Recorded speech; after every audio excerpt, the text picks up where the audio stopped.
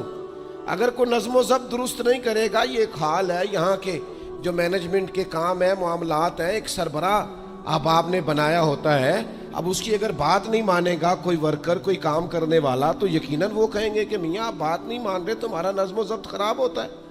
لہذا اگر آپ نے ہمارے نظم کے اندر نہیں رہنا تو آپ نکل جائیں. تو اللہ کے فیصلوں کو جو لوگ تسلیم نہیں کرتے،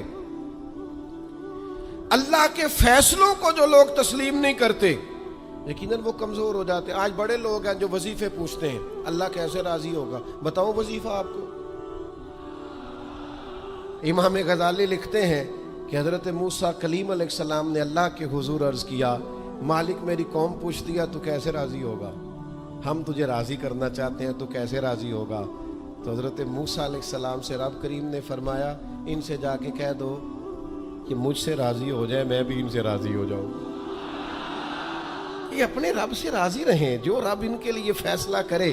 وہ حضرت سفیان ثوری دعا مانگ رہے تھے نا، یا اللہ راضی ہو جا، یا اللہ راضی ہو جا، یا اللہ راضی ہو جا. تو حضرت رابعہ بصریہ رحمۃ اللہ علیہا بھی پردے کے پیچھے بیٹھی تھیں. تو جب انہوں نے بہت زیادہ اس دعا پر اصرار کیا نا، یا اللہ راضی ہو جا، تو پردے کے پیچھے سے بول پڑی، کہنے لگی سفیان اب کچھ اور نہ مانگے، اللہ سے آگے نہ چلے. جناب سفیان کہنے لگے میں دعا ہی کر رہا ہوں کہ یا اللہ تو راضی ہو جا. تو فرمانے لگی پہلے اپنے دل پہ ہاتھ رکھ کے بتائیں آپ اللہ سے راضی ہیں؟ آپ تو کہتے ہیں یہ ہے تو یہ نہیں ہے، کبھی یہ بھی مل جائے نا. اگر آپ ناراض نہ ہوں تو پہلے خیال تھا ایک سواری مل جائے، چاہے موٹر سائیکل ہی ہو، مل گئی. اب بڑے پریشانی ہوتی ہے، کبھی 4 ٹائروں والی ہوتی نا، وہ بھی مل گئی، دے دی، طلب ہی یہ تھی. اب خیال آتا ہے کبھی تھوڑی سی بڑی مل جائے نا، وہ بھی مل گئی. اب جن کی ذرا گاڑیاں اونچی ہیں، ٹائر چوڑے ہیں، وہ پریشان کرتے ہیں، تو بندہ تو روک ہی نہیں رہا کہیں. تو حضرت کلیم سے رب نے فرمایا ان سے کہو مجھ سے راضی ہو جائے، میں بھی ان سے راضی ہو جاؤں. لیکن ہماری طبیعت کی بے چینی، ہمارے مزاج کی بے قراری، ہمارے لب و لہجے کا وہ عالم کہ ہم خوش نہیں ہوتے. ڈھیر سارے لوگ ہیں، آپ کچھ بھی کر لیں، کچھ بھی گھر میں لے آئیں، کچھ بھی ہو جائے، کتنی بھی نعمت مل جائے، ان کا مزاج اس طرح کا بن جاتا ہے، خوش نہیں. میں اکثر دوستوں سے کہتا ہوں کہ بعض دوست ایسے ہیں جن کا انداز اس طرح کا ہے کہ ان کو کوئی بھی نعمت مل جائے تو ان کی طبیعت سکون پذیر نہیں ہوتی. حضرت عبداللہ ابن عمر رضی اللہ تعالیٰ عنہ صحابہ میں سے بڑے صالح آدمی ہیں، نیک آدمی ہیں، حضرت عمر کے صاحبزادے ہیں، اور اللہ کے حبیب علیہ السلام نے فرمایا یہ بڑے نیک ہیں. تو سیدنا عبداللہ ابن عمر رضی اللہ تعالیٰ عنہ کے نا ایک صاحبزادے بیمار تھے. یہ جو بچے بیمار ہوں یا کسی تکلیف میں ہوں تو یہ ماں باپ کو بڑا بے چین کر دیتے ہیں. اپنی بھوک بھی بندہ سہ لیتا ہے، اپنی بیماری اور تکلیف بھی سہ لیتا ہے، لیکن اگر اولاد کسی آزمائش کا شکار ہو جائے، پریشانی کا شکار ہو جائے تو انسان بڑی تکلیف میں آ جاتا ہے. حضرت عبداللہ ابن عمر رضی اللہ تعالیٰ عنہ بڑے پریشان تھے اپنے بیٹے کو لے کر، اور جو ان کے قریبی لوگ تھے وہ محسوس کرتے تھے کہ شدید ذہنی اضطراب میں مبتلا ہیں سیدنا عبداللہ ابن عمر. اللہ کا فیصلہ ایک کرم آیا اور ان کے صاحبزادے کا وصال ہو گیا. جب ان کے صاحبزادے وصال کر گئے نا تو ظاہر ہے کہ بیماری سے بڑا غم تو صاحبزادے کا انتقال کر جانا ہے. تو جنازے کے لیے جو لوگ آئے اور اس کے بعد جو تعزیت کے لیے لوگ آئے وہ کہتے ہیں ہم نے جناب عبداللہ ابن عمر کو بڑا مطمئن دیکھا. ہم نے دیکھا کہ بیٹے کے انتقال کے بعد ان کی طبیعت میں ایک ٹھہراؤ آ گیا اور آنے جانے والوں کو بڑے اطمینان سے، بڑی محبت سے ملتے، ان کا انداز بڑا منفرد ہو گیا. ایک صاحب نے پوچھ ہی لیا کہ جناب آپ پہلے بڑے بے چین تھے، اب آپ کی طبیعت میں بڑا ٹھہراؤ آ گیا، وجہ کیا ہے؟ تو حضرت عبداللہ ابن عمر فرمانے لگے جب تک وہ بیمار تھا میری ذمہ داری تھا اور میں بے چین تھا. فرمایا میرے رب کا فیصلہ کرم آ گیا ہے اور وہ میرے رب کے حضور حاضر ہو گیا ہے. گویا اب جس بارگاہ میں گیا ہے وہاں رحمت ہی رحمت ملے گی، وہاں کرم ہی کرم ملے گا. اب میں مطمئن ہو گیا ہوں کہ اللہ کی رحمتیں قبر میں اس کا استقبال کریں گی.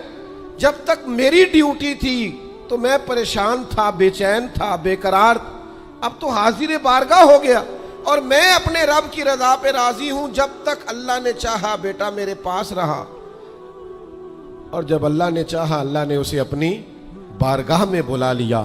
میرے بھائیو یاد رکھیے گا, ہمیشہ اس بات کو اپنے ذہن میں بٹھائیے گا کہ زندگی کے اندر کبھی بھی اللہ کے فیصلوں پر شکوہ کرنا اور اللہ کے فیصلوں پر اظہار ناراضگی کرنا معاذ اللہ, اس سے اپنے دامن کو ہمیشہ بچا کے رکھیں اور پناہ میں رکھیں اپنے دامن کو کہ کبھی بھی انسان اس طرح کا نہ ہو جائے. میں دیکھتا ہوں شدید بے چینی یہ ہمارے ماحول میں, اللہ تعالیٰ معاف فرمائے, جو لوگوں سے شدید ایک دوسرے سے ہماری طبیعتیں کھنچ جاتی ہیں اور تناؤ اور کھچاؤ پیدا ہو جاتا ہے, اور پھر لوگ ڈپریشن میں چلے جاتے ہیں. حتیٰ کہ بعض لوگ معاذ اللہ انتہائی قدم اٹھاتے ہیں, خودکشی کی طرف بڑھ جاتے ہیں. اور بڑے بڑے پڑھے لکھے لوگوں کا ہم ایسا رجحان دیکھتے ہیں کہ وہ عجیب پریشانی کن گفتگو کرتے ہیں, بس اس کا ارادہ تھا ملک سے باہر جانے کا اور وہ حالات سازگار نہیں ہوئے, کسی وجہ سے نہیں جا سکا. تو بھائی سارے لوگ نہیں جا پاتے. آپ ڈھیر سارے لوگوں سے پوچھ لیجئے گا کہ وہ زندگی میں کچھ اور کرنا چاہتے تھے لیکن اللہ کا ارادہ کرم ان کے لیے کچھ اور تھا. اور یہ ایک ایسی اللہ کی توحید کی علامت ہے کہ